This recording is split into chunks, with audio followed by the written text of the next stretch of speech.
Okay, so here we are looking at Twelfth Night, the paper 1 section A question. The question never changes. Discuss the following passage from Exploring Shakespeare's use of language and its dramatic effects. And we know, don't we, that means a close focus on AO2, which is worth 75% of our marks. One of the things that we need to do before we put pen to paper with our essay is to closely annotate our scene. That's what we're going to do together now. I don't profess here to offer a 100% comprehensive analysis of this scene. There will undoubtedly be things that I leave out that you add in, but let's see what we can cover. And I'm just going to verbalise what my my thinking is, so that we can get an idea of what you might do in the exam. So importantly, one of the things straight away that I'm going to comment on is that this scene actually opens the entire play. It's Act 1, Scene 1, and so where are we? We're in a palace, and who are we meeting? We're meeting the Duke. That's reminded me straight away, though, that often this scene isn't used to open the play. And so in terms of a dramatic effect, sometimes this is swapped around with the shipwreck scene. I may or may not want to comment on that in my introduction, because it is feeling a bit more AO5, but I've made a note of it in case I want to come back to it later. Okay, I'm going to annotate as I read it through, because I'm a good student who's done their revision, and it's not the first time I've read this scene, is it? And that's true for everyone in the room. If music be the food of love, play on. The first words of the play, and what do they establish? Well, the first thing I notice, obviously I've got my metaphor here, and there's something to do with love, but I also know that the genre of the play is comedy. It doesn't look like an N. So why is it opening with this idea of food and love? Not just, sorry, see where my mind went there. What's the most important word there for me? That's right, food. Why is it opening with the idea of love and music? So who's here? Where are they? What are they doing? They're listening to music. Give me excess of it, that surfeiting the appetite may sicken and so die. Right, that's interesting. We've got a kind of sense of antithesis here. So an antithesis are these ideas that seem to be kind of contradicting one another. We've got the idea that he wants to listen to music to feed his sense of love, but then he wants so much of it that he makes himself sick of it and die. And I've remembered that we talked about gustatory imagery. I'm going to make a note of that as well. That strain again, it had a dying fall. So, love, negative. Oh, it came o'er my ear like the sweet sound that breathes upon a bank of violets, stealing and giving odour. So that's very romantic imagery, very natural. And we also said that was olfactory imagery. So we've got olfactory, gustatory, and we are listening. So we've got aural imagery. What's that making me think? All of Duke's senses, well, nearly all, engaged in love. Let's just move down a little bit. Enough, no more. So in the middle of this section, he changes his mind. He's authoritative. 'Tis not so sweet now as it was before.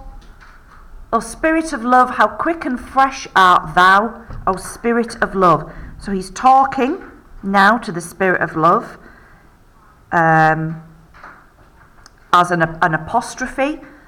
He's addressing this unseen spirit, possibly in the sense that this spirit has taken over him, that notwithstanding thy capacity receiveth as the sea, naught enters there of what validity and pitch soe'er, but falls into abatement and low price even in a minute. So we know that this introduces the motif of the sea, which will be recurrent throughout the play, used in many different ways by different characters.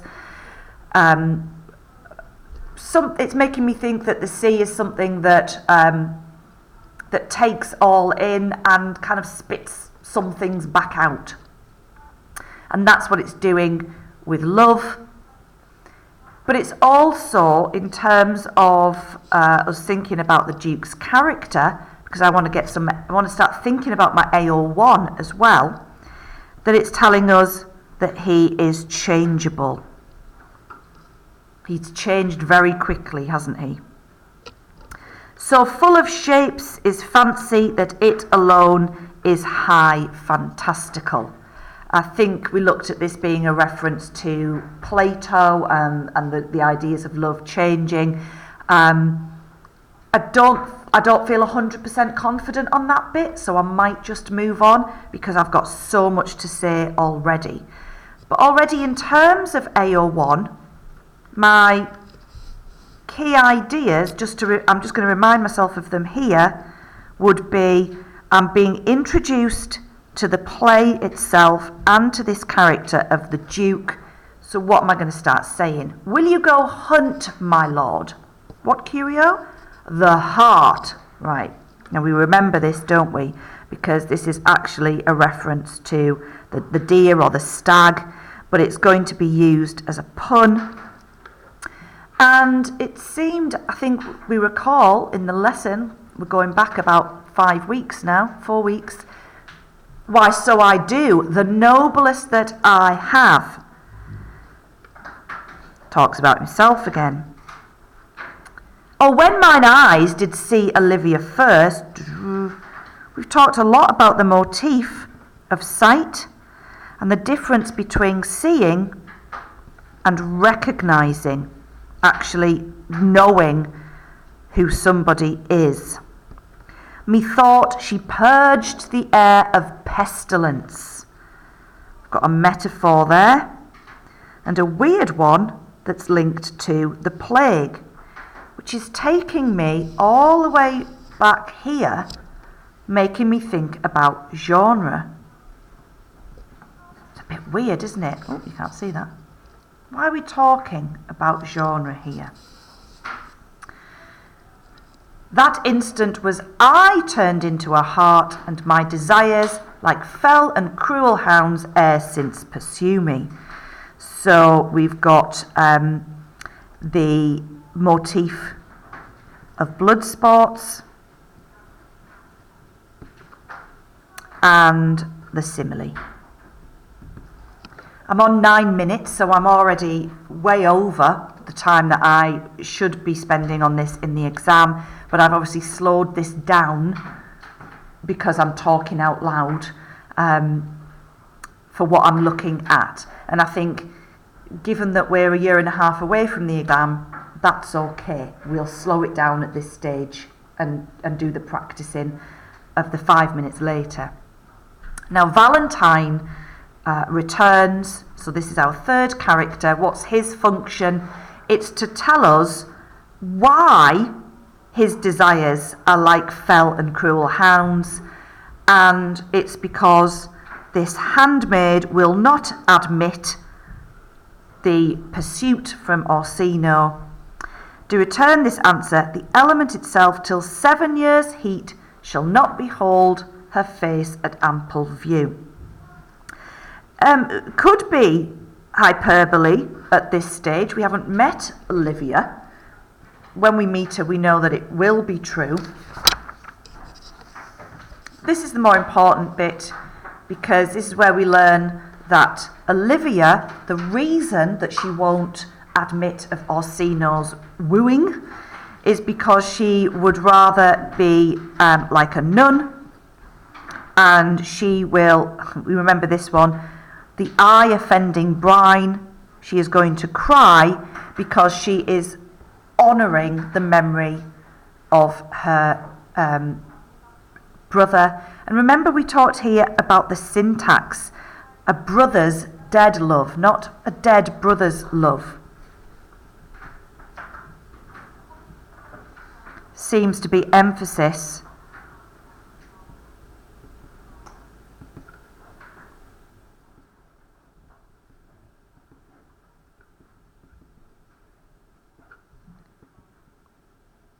it's making me think of the contrast that the brother's love is dead but Orsino's is alive. We know that lovers in this play are not deterred by brush-offs. As we will see, Olivia is not deterred by Cesario's rejections later on. Orsino, oh, the she that hath a heart of that fine frame, to pay this debt of love, this motif of money and value is introduced. How will she love when the rich golden shaft hath killed the flock of all affections else that live in her? So we've got a metaphor for his love, his heart. The fact that it's golden means that it has value. And if we wanted to, we might even look at a phallic reading there, but we don't have to if we're not comfortable with that. Have killed the flock of all affections else that live in her, when liver, brain and heart, these sovereign thrones, are all supplied and filled her sweet perfections with one self-king. And who's the king? He is.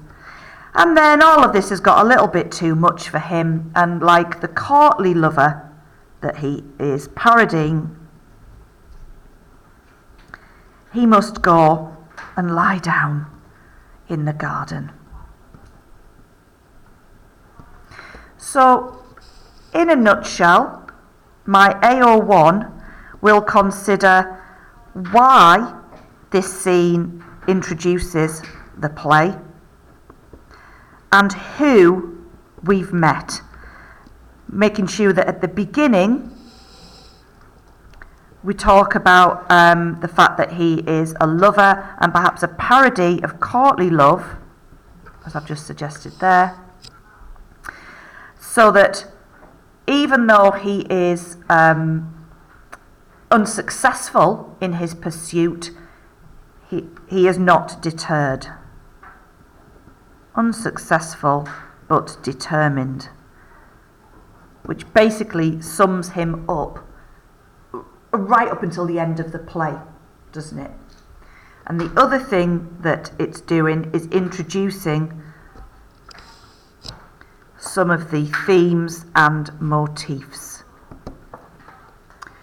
And I think if I can now work my way around that and through that, I'll have enough to say in my 35 minutes. One thing that I might want to consider is how much detail I want to go in. I certainly don't want to run out of time and find that this section is all I've written about. So I want to keep an eye on what I'm ticking off.